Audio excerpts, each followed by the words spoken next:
પણ કોઈ નમવું અને નમવા નાના બાપ ના થઈ જાવ.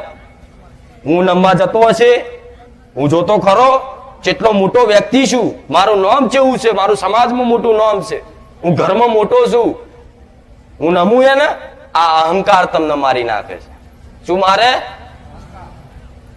નહીં કેતા માતા મારે તો માતા નહીં મારતી, બીજું મારે તો તમારા અહંકાર ચરબી કરો.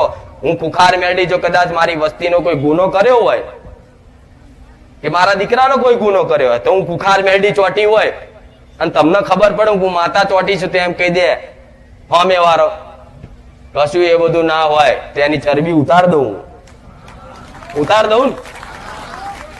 ને 2 વર્ષ 5 વર્ષ 10 વર્ષ 12-15 વર્ષે એના ઘૂંટડે નમાયા વગર ના રહું એ ખુખાર મેલડી.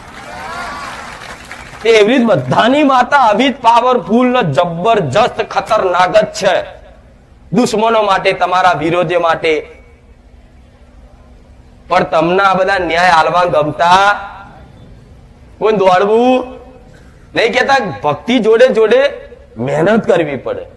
તો કમાવાની મહેનત કરો છો એ બરોબર છે, તમારા કર્તવ્ય કરવા પડે, પણ ભક્તિની જોડે જોડે આવી મહેનત કરવી પડે. પડ્યા પડ્યા એકલા બેઠા હોય ને તો આમ વિચાર કરીએ ખારું આપણા દાદાએ કોઈ ગુના તો આવા નહીં કર્યા, તો તરત યાદ આવે કે આપણે દાદાએ 2 બહી કરી હતી અને પહેલી બહીને છૂટું આપી દીધું હતું.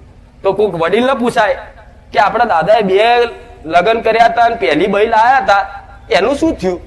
તો એ તો કે એને તો છૂટું આપી દીધું દાદાએ. તો કોઈ વડીલ ને પૂછાય કે ચમ આલી દીધું છૂટું? તો કે દાદા નથી ગમતી, કાઢી મેલી કે મારી, કે દાદાએ ચોક બીજી બહારની બહેરી લાયા. એવું જોણો પૂછો કોક ને તો ખબર પડે, તો તરત ખબર પડવી જોઈએ કે એ બહેનો કોઈ વાંક નતો, છતાંય મારા દાદાએ ધક્કો મારીને પરવળે કાઢીને એને છૂટું આલ્યું. તો સમજી લો એની પિયરની માતાઓ તમારી જોડે તમારી પેટીમાં માર મારવા આવી હશે ને એમાં કોઈ શંકાનું સ્થાન હોય? એમાં હું તો કઉ છું ચેક કરવાનું ના હોય કે આ વાત સાચી, દોડાલ ભેળાલ બધાવાલ દોણા જોવામાં ખાવાના નહીં રવા દીધા. ભોવા હોય રવા દીધા. બધું તમે જોડતા હોય છતાંય તમે અજાણ બનો કે આ બધું ના હોય. આટલા વર્ષે એમને કહેવા જઈશું, એમને માફી માંગવા જઈશું તો ગોડા ગણશે, તો મારા માટે ગોડા બની જાય ને બજારમાં, એના માટે હું ગોડી થઈ